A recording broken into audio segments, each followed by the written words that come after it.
The Odyssey, written in 800 BC by Homer, is a classic story that many English classes around the world still cover today. However, in 2000, when this story is turned into a complete comedy film, we get to meet its Hollywood twin, O Brother, Where Art Thou? The question that now remains is, what makes these two stories similar when both are made to look completely different from each other? Let's get started.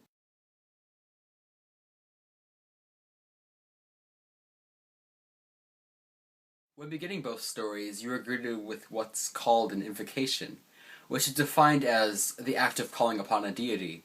In the case of these two stories, they call upon a muse, which is a goddess that inspires the poem or story. On the top we have the invocation for O Brother, Where Art Thou? And on the bottom we have the invocation for the Odyssey. Almost instantly, you notice two similar protagonists, Odysseus and Ulysses Everett McGill. Odysseus was also known as Ulysses, which is a Roman name. Both of these characters have a goal in their story. Odysseus has been away at the Trojan War for 10 years and is going to take another 10 years to get back home. He obviously misses his wife, Penelope, while Ulysses seeks a treasure, but in reality, he wants to get back to his home in Mississippi to be with his wife, Penelope, again. Throughout their stories, they have more than just themselves with them. Odysseus has his crew members to help him out, and Ulysses has his two prison buddies, Delmar and Pete.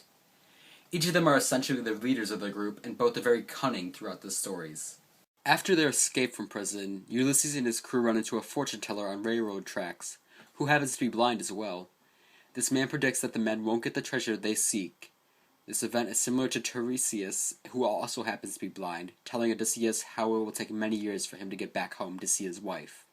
In the Odyssey, one of the goddesses, Circe, turns some of Odysseus' men into pigs. In the story of her brother, Where Art Thou?, Pete's cousin, Washington Hogwallop, was a pig that needed money, and he sold Ulysses out to the police.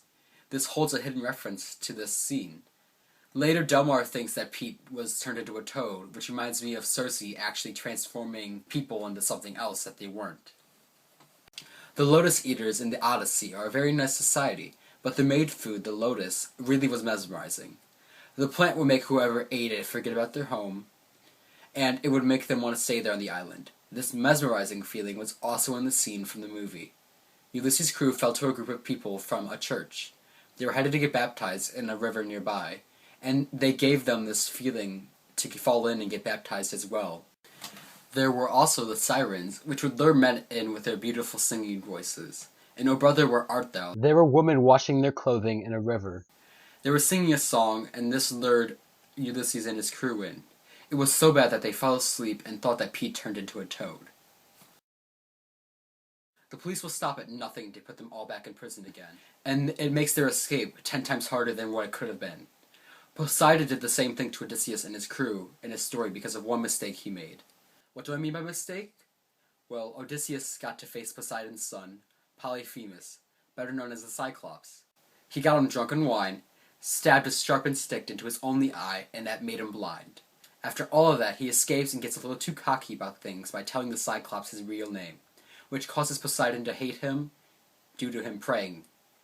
By escaping prison, the police end up hating Ulysses and his crew, which is similar to the hate that Poseidon has. The Cyclops is very similar to Big Dan. Big Dan wears an eye patch, therefore he is blind, and so both of them only have one eye available to them. Ulysses and his crew end up angering Big Dan as well, which is exactly what Odysseus did to the Cyclops. Because of this anger that he feels, Big Dan ends up killing the toad, which is what they thought was Pete. And this is exactly like the Cyclops eating some of Odysseus' men. Big Dan is also a part of the KKK, and the KKK were planning to hang their friend, Tommy.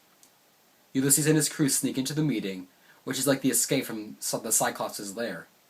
Lastly, they almost stab Big Dan in the eye, where the Cyclops was stabbed in the eye. Which is a small difference in both the stories, but it's still a similar aspect to both. When Ulysses returns home, his children think he was hit by a train, much like how people assumed Odysseus was killed in the battle. Penny, his wife, was seeing another man, which is like the suitors, except Penny fell to one. At the end of the day, the two stories are very similar in so many different ways, even though many people say they're vaguely similar. When you dive down deep and pay really close attention, you see all the ways possible that they're similar. O Brother, Where Art Thou? really puts a comedic twist on the classic story of the Odyssey. Farewell to old Kentucky, the place where I